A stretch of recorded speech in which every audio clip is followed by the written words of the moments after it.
La production d'huile de palme impacte fortement la biodiversité car les plantations d'huile de palme se situent dans des régions tropicales qui abritent une riche biodiversité puisque les 3/4 de la biodiversité terrestre se situent dans les forêts tropicales.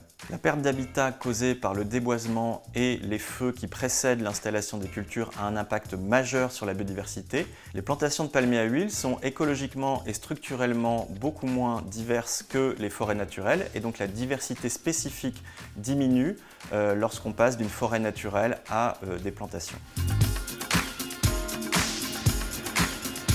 Le développement des plantations de palmiers à huile va avoir tendance à générer des conflits entre les hommes et les animaux puisque les habitats de certaines espèces comme par exemple les éléphants, les orang-outans ou encore les tigres vont disparaître, se raréfier et donc vont amener les populations d'animaux à rentrer en contact avec les hommes et générer donc des conflits entre les hommes et les animaux.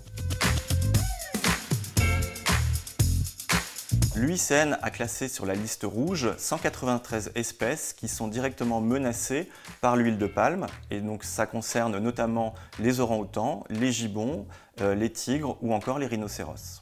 Les plantations d'huile de palme abritent moins d'espèces animales et certaines études montrent une réduction de 65 à 90% de la diversité des mammifères. L'approche principale pour réduire les impacts sur la biodiversité consiste avant tout à éviter la conversion de forêts naturelles et d'écosystèmes riches en biodiversité. Et puis ensuite, il faut essayer de produire une huile de palme qui soit exempte de déforestation. L'enjeu, c'est donc d'accentuer les efforts pour garantir l'efficacité de l'huile de palme durable et de limiter son utilisation aux usages alimentaires. L'UICN a récemment adopté une motion qui vise à lutter contre la déforestation importée et recommande notamment aux États importateurs de se doter de stratégies ambitieuses pour limiter la déforestation due à l'huile de palme et à d'autres commodités agricoles. L'UICN recommande également aux entreprises de garantir leur chaîne d'approvisionnement zéro déforestation et pour cela de se doter de certifications aux standards élevés tels que HCV ou HCS.